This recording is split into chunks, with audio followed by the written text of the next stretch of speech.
I had just started dating my fiancé Ethan, and we joined a camping trip organized by our college friends. The campsite was in a remote area by a lake, about 2 hours from the city.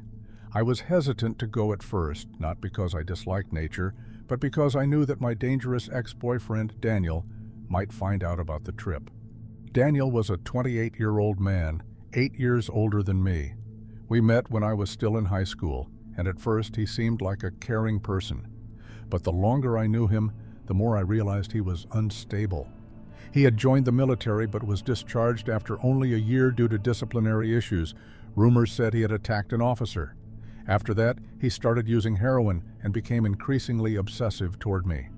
I had to file a restraining order after he attempted to break into my family's home 3 times. We even moved houses to escape him, but I always felt like he was watching me from the shadows. Ethan assured me the trip would be safe. We traveled in a convoy of several cars, bringing camping gear and food. When we arrived at the site, we set up our tents by the lake, with dense forest behind us. The atmosphere was fun at first. We roasted marshmallows around the campfire, shared stories, and laughed together, but I couldn't shake the feeling of being watched. I kept sensing that someone was lurking in the darkness of the woods. As I went to the lake to fetch water with Ethan, I saw a shadow in the distance, standing still between the trees. I froze. Ethan noticed my expression and asked what was wrong. I pointed at the shadow, but when he looked, it was gone. "Relax, it's probably just a tree shadow or an animal," Ethan said, pulling me close. I wanted to believe him, but my gut told me otherwise. As the night deepened, one by one, our friends went into their tents to sleep. Ethan and I decided to stay by the fire a little longer. The night breeze rustled the leaves, creating a soft whispering sound. I was starting to feel a bit more at ease when suddenly a twig snapped in the forest. We immediately turned toward the sound. In the darkness, I could see something moving between the trees. My heart pounded as I grabbed Ethan's arm. "Let's go inside the tent," he whispered. We walked slowly toward our tent, but just as we were about to enter, we heard a whisper. Someone was saying my name. I froze. The voice was faint, almost like a breath carried by the wind, but I was sure I wasn't imagining it. A chill ran down my spine. Ethan turned on his flashlight and aimed it at the forest, but there was no one there. "It's just the wind," he said, trying to reassure me, but I knew it wasn't. We got inside the tent and tried to sleep, but I couldn't close my eyes. I kept hearing strange noises outside. Maybe it was just the sounds of nature, maybe night animals. But after what had just happened, I couldn't stop feeling uneasy. Around 3 a.m., I woke up to the sound of rustling right outside our tent. Ethan woke up too, and we looked at each other. He motioned for me to stay quiet. The noise grew closer. Then something pressed against the fabric of our tent from the outside. I held my breath. Ethan grabbed a pocket knife from his bag and got ready, then swiftly unzipped the tent and shined the flashlight outside. There was no one there. But right in front of our tent, lying on the ground, was a small note. A post-it with the words, "I always know where to find you." It was Daniel's handwriting. My stomach turned. Ethan immediately woke up our friends and told them what had happened. We all gathered around the campfire, feeling unsafe in our tents. One of my friends, Melissa, tried to call for help, but there was no signal in this area. We decided to stay together until sunrise. Some of us kept watch with flashlights and knives, while I sat beside Ethan, my hands trembling. When dawn broke, we quickly packed our things and prepared to leave. But before we left the campsite, one of my friends noticed something carved into a tree near our tents. With a knife, "We're not done yet." We rushed into our cars and drove away as fast as possible. Once we got a signal, I called my parents while Ethan reported the incident to the police. The police investigated the campsite and found a small abandoned fire pit and some empty food cans deep in the woods, signs that someone had been camping there, likely watching us all night. Daniel was finally caught a few weeks later after trying to set Ethan's house on fire. The police found him with a gas can in his hands, and this time he couldn't run.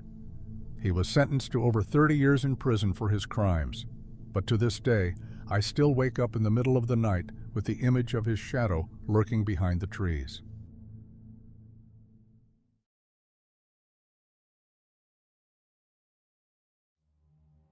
I am 26 years old and live in Texas. This year, I decided to try solo camping for the first time. I chose Piney Woods in East Texas, a dense and quiet forest far from the city's noise. The trails were beginner-friendly, and I thought it would be a fun experience. Not too challenging, but enough to feel the thrill of being alone in the wild. The hike to my campsite wasn't too far.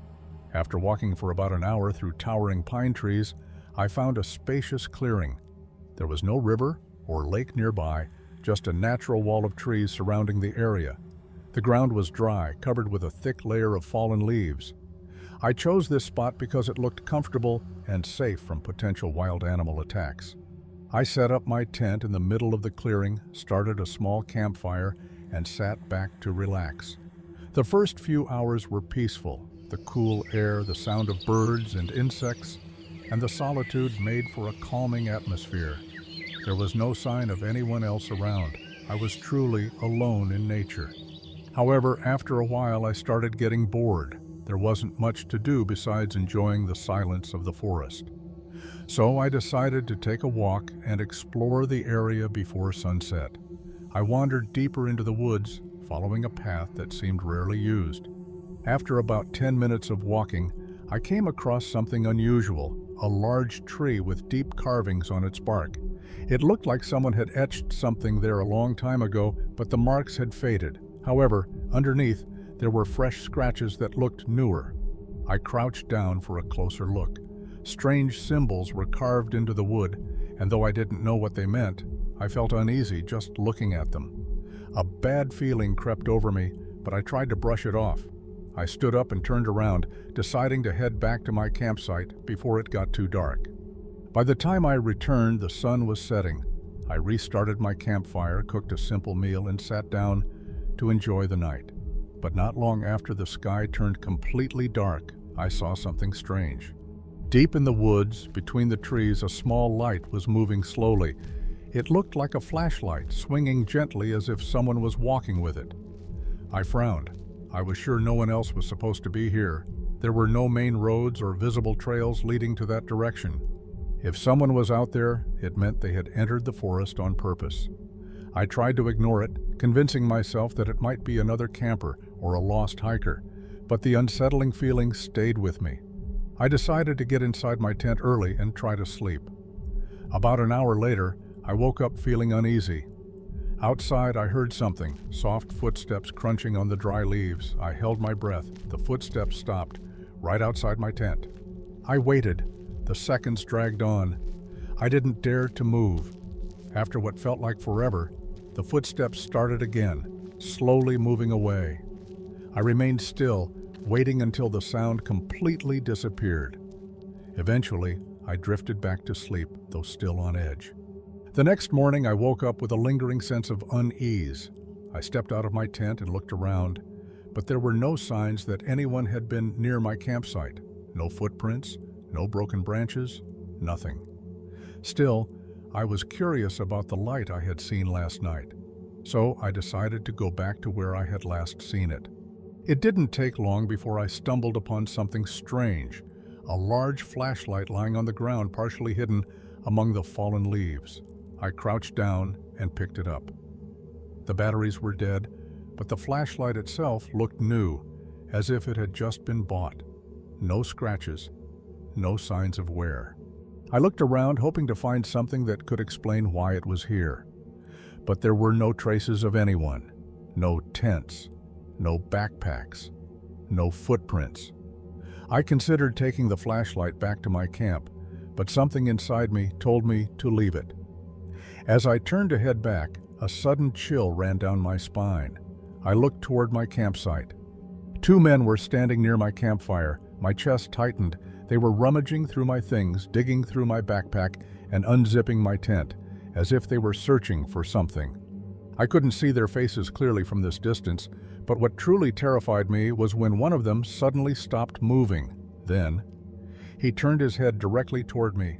At that moment, I knew I had to run. Without thinking, I turned and sprinted in the opposite direction, deeper into the forest. I didn't know if they were chasing me, but I wasn't going to take any chances.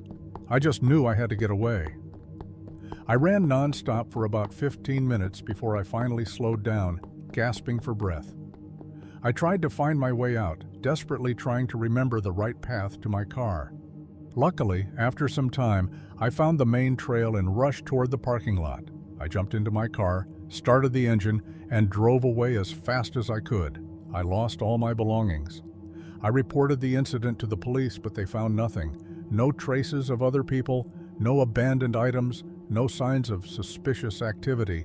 It was as if everything that happened was just a nightmare, but I knew it was real. To this day, I still think about that flashlight. Did it belong to them? Or to someone before me? I want to believe it was just a coincidence, that maybe they were only trying to steal my things. But deep down, I know, that night, I might have barely made it out of that forest alive.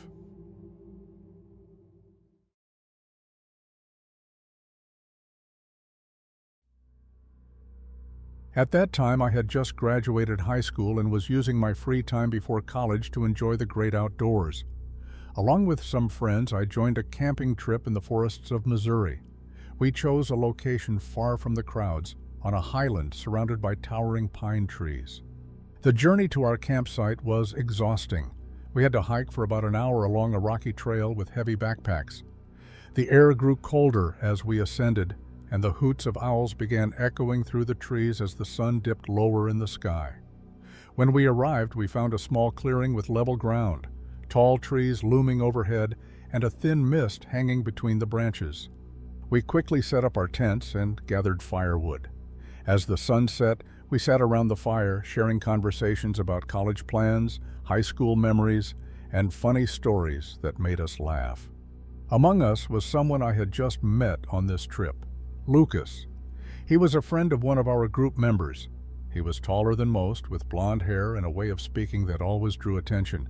Lucas exuded confidence, maybe too much of it, as if he always wanted to be the center of everything. At first, I didn't pay much attention to him, but as time passed, I began to notice something off. His gaze lingered on me longer than it should have. He always found a way to be near me, offering help for small things I didn't actually need. As the night wore on, one by one, my friends retreated to their tents. I decided to stay by the fire a little longer, enjoying the warmth before finally heading to bed. I woke up in the middle of the night to the sound of footsteps near my tent. At first I thought maybe one of my friends had stepped out to relieve themselves, but the footsteps didn't move away. Instead, they circled the tent, slow and deliberate, as if someone was watching. I held my breath, straining to listen. Then, I heard heavy breathing just outside. A shadow appeared on the thin fabric of my tent. It stood motionless at the entrance for what felt like an eternity. I waited, hoping the figure would leave, but then the sound of a zipper being slowly pulled open cut through the silence. Someone was trying to get inside. My heart pounded. I gripped my flashlight tightly, ready to do whatever was necessary. But before I could react, another set of footsteps approached from the camp. The figure outside my tent froze, then disappeared into the darkness. I waited a few moments before gathering the courage to peek outside. No one was there. The next morning, I tried to act normal despite the lingering unease. I scanned the area, looking for anything suspicious, but everything seemed fine. Lucas acted the same as always, laughing, joking, and talking animatedly as if nothing had happened. But every time I caught his gaze, something about it made me uncomfortable. The following night, I made an effort to sleep early, hoping to avoid another unsettling experience. But around midnight, I was awakened again, this time by closer, bolder footsteps. I could sense someone standing right outside. The tent fabric shifted slightly as if touched from the other side. I held my breath, willing myself to believe it was just my imagination. But then, the zipper sound came again, clearer than before. Someone was definitely trying to come in. Without thinking, I grabbed my flashlight and struck the hand that was creeping inside. The person outside recoiled in shock and quickly pulled away. I heard hurried footsteps retreating into the darkness. I scrambled out of my tent and woke up my friends. We searched the area and found fresh footprints leading into the forest. But what we found next was even more disturbing. Small plastic bags filled with white powder an almost empty bottle of liquor, and a small knife left on the ground. A sense of unease settled over all of us. Without much discussion, we decided to cut our trip short. As we packed up, I noticed Lucas standing near the edge of a small cliff, gazing blankly into the valley below. When he realized I was watching, he turned and gave me a faint smile, a smile that sent chills down my spine. We left the forest that morning. After returning to town, I heard from another friend that Lucas had a history of substance abuse and had even been arrested a few years ago for assault.